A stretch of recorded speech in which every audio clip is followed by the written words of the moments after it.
every soybean's a little bit different. We've found a way to really kind of isolate those differences, so we understand it and know more about these varieties than anybody else. And this is just an example of the types of field-based research that we're doing.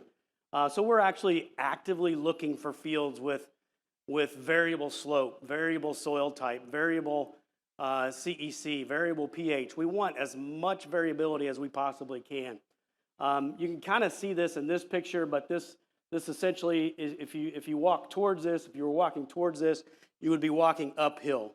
So we know water is really flowing away from the top towards the bottom, right? You can also see just soil changes throughout that field where maybe the soil type's different, the pH is different. There's something different about that field that's not uniform, right? Most fields aren't 100% uniform, completely uniform. So we're really kind of putting these varieties in that environment, sampling them, seeing where they partition yield, both in the low areas, in the water saturated areas, but also in the higher areas where they might be more prone to drought. So this is what's exciting. It's field based. We use basically the width of the header. It's at least 1,000 feet long. That's a minimum. So these are not small plot, replicated type of trials. These are real world examples of farmers' fields. And you probably have fields, Nick, that look similar to this, where you're at.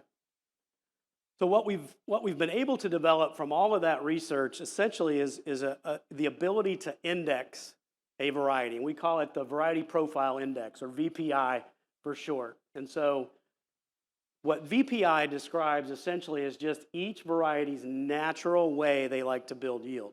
Where is that yield being put on that soybean plant?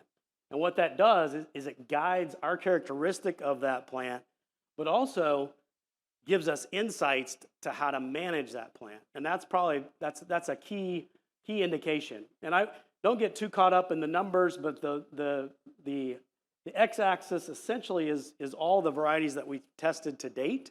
And it's about 60% of our portfolio.